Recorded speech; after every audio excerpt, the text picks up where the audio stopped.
Thank you, Chairman. 10 days ago, Thank you, Mr. Goldman.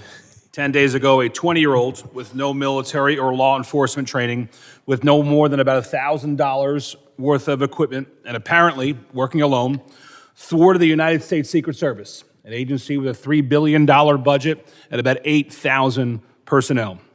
In the early phases of this investigation, the Secret Service, it is clear the Secret Service exhibited poor tactics, including substandard two-way communications with state and local PD.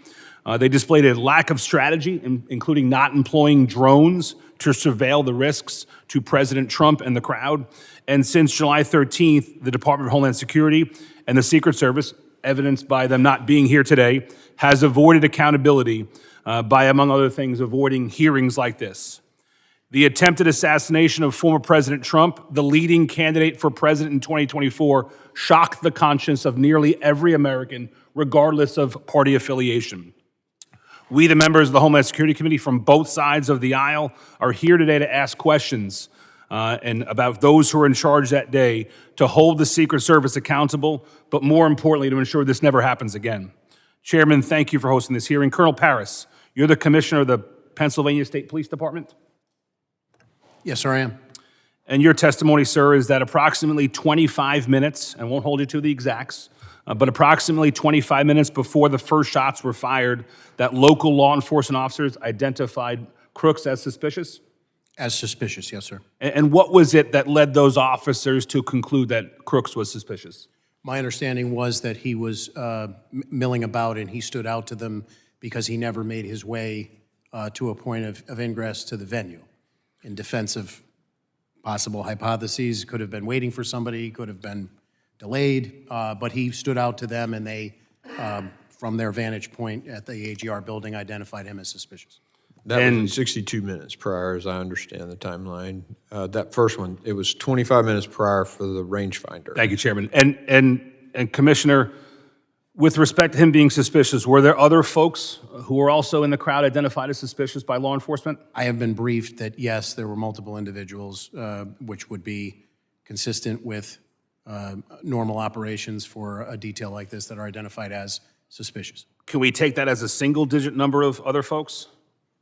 The number that I was briefed on was single-digit, but I can't say definitively that I was. What number were you briefed on, Colonel? Excuse me? What number were you briefed on?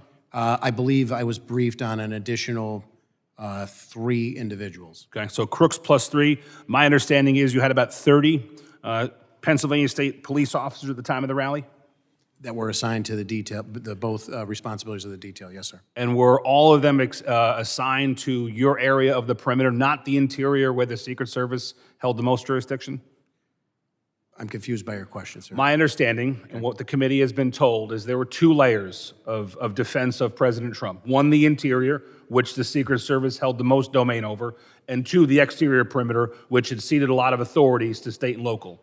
Is that your understanding as well, Colonel? So I don't want to get convoluted with different perimeters. I'm familiar that there was a VIP seating area up front. When I refer to the secure perimeter, I'm talking about the fencing that goes around the Butler County Farm Show. All of our people were detailed at various locations decided by the Secret Service inside of that. Thanks. That leads me to the next question. If staff can cue up the Eli Crane video at about second number 1 or 2.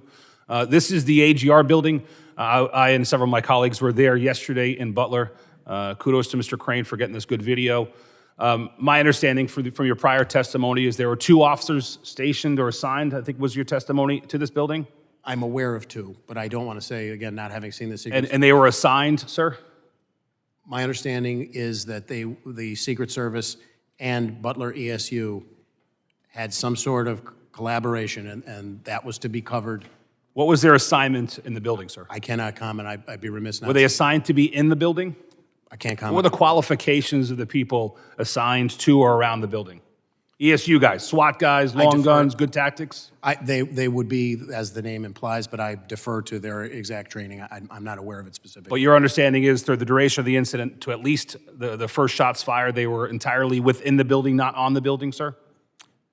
I don't 100% want to say where they are, where they were the entire period. But you don't have an understanding as to whether they were assigned to be in the building or on top of it? I don't. I would need to see the Secret Service operations plan. And would that have been left to the discretion of state and local, or would that have been left to the discretion of the Secret Service? It sounds like you're saying that would have been left to the discretion of the Secret Service. I would say it's the Secret Service as the lead agency, just like they told us. Here's the post we want you to staff. This is the motorcade we want.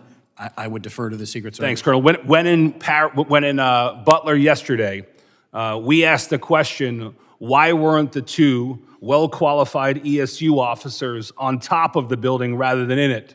And what would you say if we were told the explanation is, well, it was a hot day in Butler and there was air conditioning inside the building and not on the building? What would be your reaction to that assertion, Colonel? I can't respond to it. I have no firsthand knowledge about Was it a hot day in Butler that day? I believe it was a warm day, yes, sir.